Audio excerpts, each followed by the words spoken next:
Dying Light came out in 2015, but didn't get my attention until the tail end of 2021. I first saw a trailer for it on the Nintendo eShop, but I felt this game might not perform as well due to the Switch's limitations. Then I heard about Dying Light 2, and started seeing some hype around it. I was still not sure of the franchise yet, and decided to pick up Dying Light 1 while on sale for the Xbox Series X.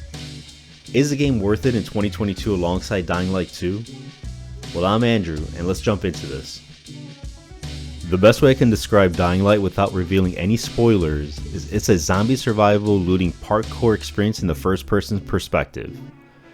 You play as a secret agent infiltrating the zombie-filled world of Harran, a fictitious city where you need to retrieve a classified file, and this is all I'll share just to keep this spoil free.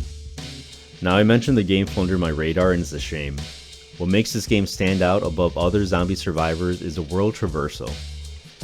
In my mind, I like to believe that developers were creating a game exclusively around parkour, or the ability to quickly scale platforms. And then they were like, you know what, let's add a zombie, and it morphed from there. This is to say, the game is surprisingly good. I played my fair share of zombie survival games, but this adds the icing to the cake. I describe the game as a zombie survival parkour game, and let's dissect this for a bit, because it's a lot to take in and the best way to talk about the gaming mechanics. Right off the bat, how you scale buildings feels so good. When you played Assassin's Creed for the first time and scaled some buildings, it's like that. It feels good to climb buildings, vehicles, and even use a zombie to gain some air. Not all situations you should engage the zombie, but know when it's best to run or fight.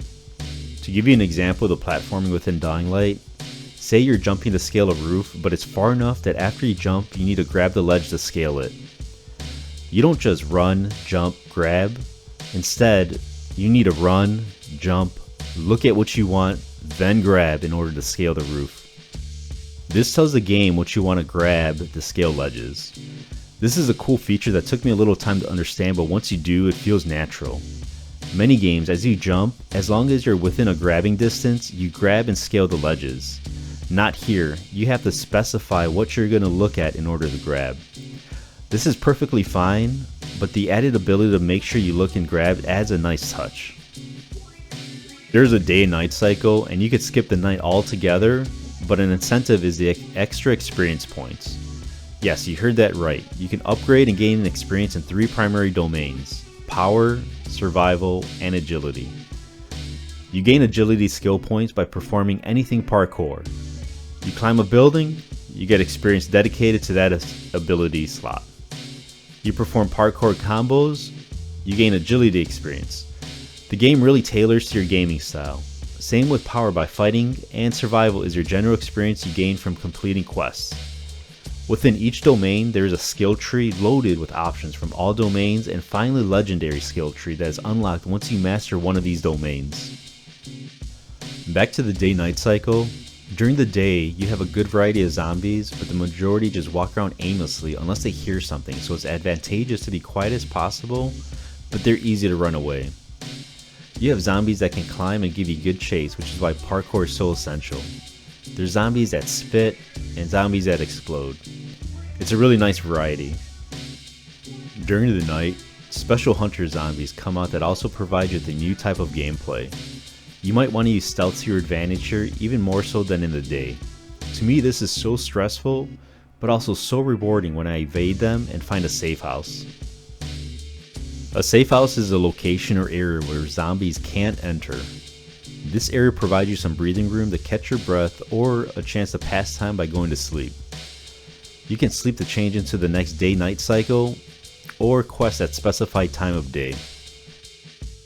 Each safe house is loaded with a place to sleep, an area to check in or out your inventory as you have a limited number of weapon slots you can carry, and bounty boards.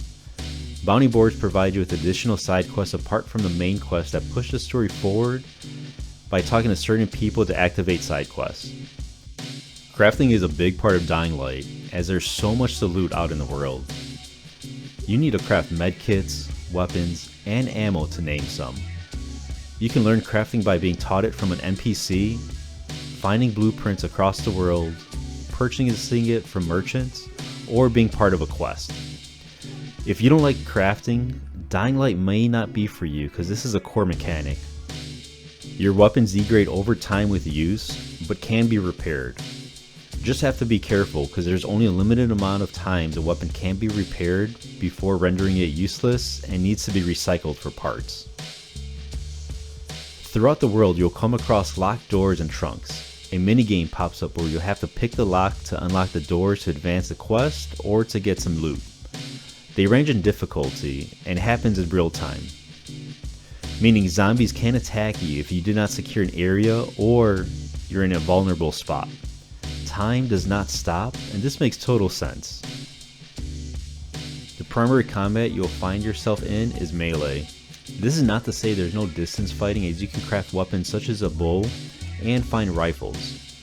Bows are amazing because they are silent and you could craft traditional arrows that you can retrieve after shooting a zombie, or more specialized arrows that explode on contact. Might be to your advantage to be silent, but sometimes you just need to mow zombies down with an assault rifle. When you die, you are punished by losing some experience points. You never degrade in character level, but the experience points earned trying to level up. I'm playing the game on normal difficulty, where the penalty starts at 400 survival experience points and increases the more leveled up you become, but regardless, it's a penalty. Melee combat feels good too. You can kick to push zombies back to give you a little extra room to hit them, and depending on where you hit them, you can strike them in the head or charge your attack for a more powerful attack. You could break knees, you could mount and smash their skulls. It's just amazing. Almost everything within the game makes sense and I love it. I'm not saying this game is perfect because it has some flaws, like forcing the player to scale a tower in a certain way versus what looks obvious, such as a ladder, but this is so small in comparison to the rest of the game. If crafting is not your thing, you might want to pass it. Even though Dying Light 2 is out, I would highly recommend this game. Alright guys, let me know in the comments below and let's talk about it. Well, this is Andrew, and I'll catch you at the next video.